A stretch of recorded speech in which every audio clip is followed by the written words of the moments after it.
Existem livros que a gente lê, mas existem livros que leem a gente.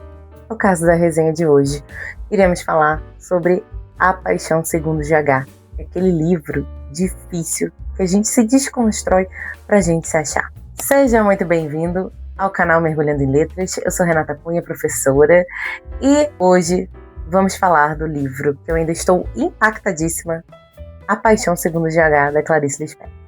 Vocês viram aí que eu publiquei nas minhas redes sociais que eu estava lendo ele, demorei um pouquinho, mas eu estava degustando essa leitura. Não é um livro fácil, é um livro que dói, é um livro que muitas das vezes você não entende nada, e quando você acha que você está entendendo, vem Clarice e desconstrói tudo que a gente estava entendendo para fazer a gente tentar se encontrar novamente. E é o tempo todo esse sentimento.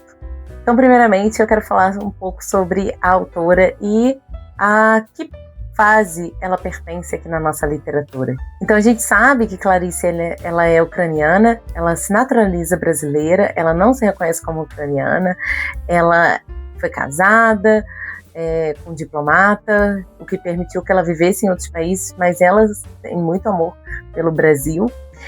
Teve 2 filhos e tem uma hora que ela chega a morar aqui no Rio de Janeiro. Clarice é uma escritora que pertence à 3ª geração do modernismo aqui no Brasil. E vamos começar conceituando a diferença de fluxo de consciência para epifania. É uma característica bem presente nos textos da autora, né? O que é isso? O fluxo de consciência é um fluxo realmente de consciência. A gente entra na mente da personagem e tudo que ela está pensando, seus devaneios. Dá uma viagem mesmo, tá? A gente dá uma viajada dentro da cabeça dessa personagem. Agora, o momento de epifania é que depois desse fluxo de consciência ela desperta. Pum! E aí enxerga a realidade com outros olhos. Só que para esse fluxo de consciência existir, e consequentemente a epifania, tem sempre algo que desperta isso nas personagens de Clarice. E a gente vai ver aqui na Paixão Segundo GH. E aí a gente sabe que Clarice, ela faz como ninguém o uso da palavra para explicar a palavra que ela não consegue dizer.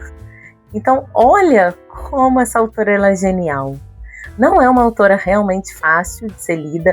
Realmente eu aconselho vocês primeiro a começar pelos contos. Quem quer se aventurar em Clarice, começa pelos contos, pelas crônicas, depois parte para um romance como esse, tá bom? Do que se trata A Paixão Segundo GH? Bom, GH é uma mulher da elite carioca, branca, com uma vida luxuosa, enfim, com um bom poder aquisitivo, e ela tem uma empregada que a deixou. A gente não sabe se ela mandou a empregada embora ou a empregada que foi, mas a gente sabe que a empregada não está mais lá. E aí, e a GH também, ela é uma escultora, tá? E aí, ela vai até o quarto dessa empregada para limpar esse quarto, porque ela tem certeza que aquele quarto estava imundo. O nome da empregada é Janaí, tá? Estava imundo. Estava um caos.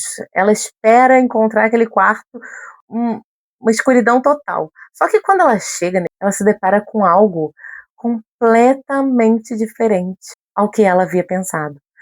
Muito pelo contrário, o quarto estava limpíssimo, o quarto estava organizado, estava arejado, o sol estava entrando ali. E aí é o primeiro choque da realidade ali, de como ela esperava, né? E aí ela se depara com um quadro na parede, meio que pintado a carvão, que a Janair, que a empregada fez, que era um homem, uma mulher e um cachorro. E ela fala assim, essa mulher sou eu. A Janair me desenhou, mas espera aí, agora eu tô me vendo como outra pessoa me vê. E ela nunca tinha parado para pensar nisso.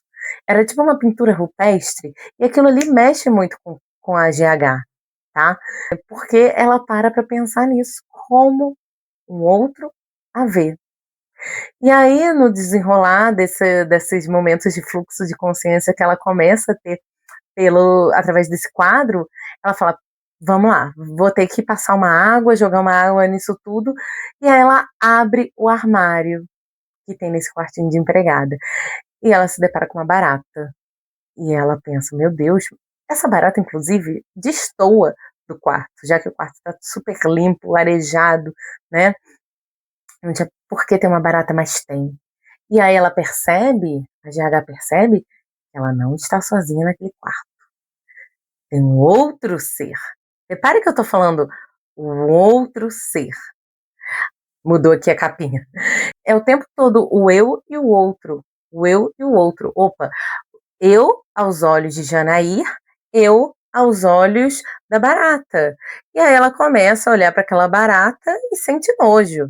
Deixa eu só voltar aqui para cá. E aí ela começa a olhar para aquela barata e sente um nojo natural. Aquela barata desperta nela aquele fluxo de consciência novamente, um fluxo de consciência maior.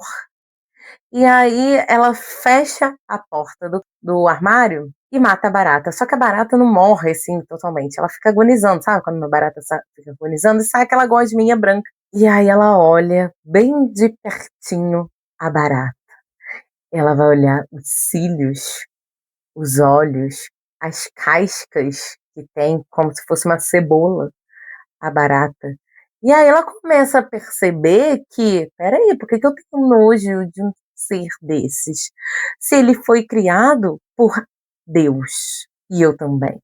Além do mais, as baratas já existiam muito antes da humanidade, desde a época dos dinossauros. Então, por que eu tenho que ter medo delas? Se eu mato uma, tem várias por aí, ao contrário de mim. E aí a gente fica sabendo na história que GH ela sofreu um aborto no passado. E aí ela fala, ao contrário da barata, se ela morre, morreu, acabou. Não tem ninguém para dar continuidade à história dela. A barata não, a barata tem um monte por aí. Ela se procria. E aí ela se questiona o que ela tem que fazer para chegar até esse divino. E tem muita referência bíblica do cristianismo aqui na obra da Clarice, muita referência sobre a humanidade, sobre a ciência.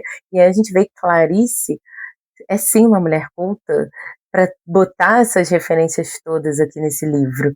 É como se aquele quarto fosse um grande deserto, fazendo referência ao deserto lá da Bíblia. E aí, naquele momento que ela encontra uma barata, ela tem que se desconstruir toda daquilo que ela estava acostumada, dela ser uma mulher com posses, né, da elite carioca, porque ela acaba percebendo que ela e a barata são iguais. Não tem diferença. São feitas pelo mesmo ser divino, eles são feitos da mesma matéria que ela chama lá de um nome que agora eu esqueci. Então ela acaba desconstruindo tudo que ela acreditava para chegar a se nivelar a uma barata. E aí ela decide que para ela chegar até o divino só resta uma opção. E aí não vou dar spoiler, que vocês já sabem o que pode acontecer, não é mesmo?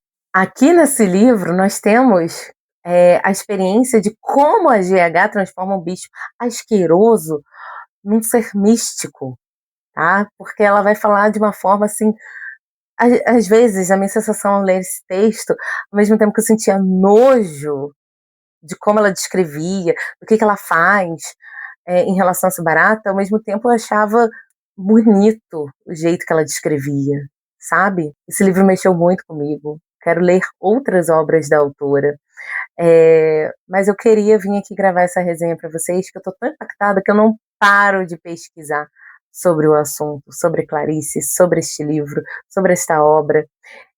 A gente não sai de uma leitura como essa, sai transformado. Outra coisa, ela fala aqui no início desse livro que ela quer que esse livro seja lido por autores de alma já formada.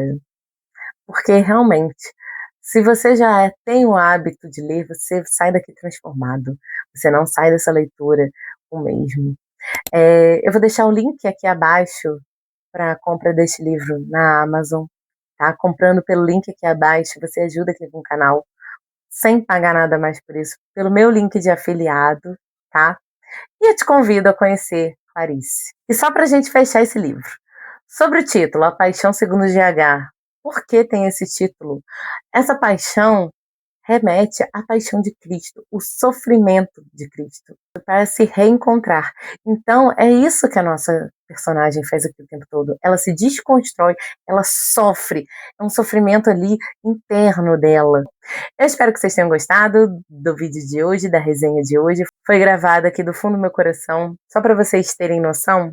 Olha, eu fiz um roteiro para este vídeo. E olha, eu escrevi uma página, duas, três, só sobre este livro. Então é isso, gente. Eu espero que vocês tenham gostado da resenha de hoje. Eu vou ficando por aqui. Um super, super beijo e até a próxima. Tchau!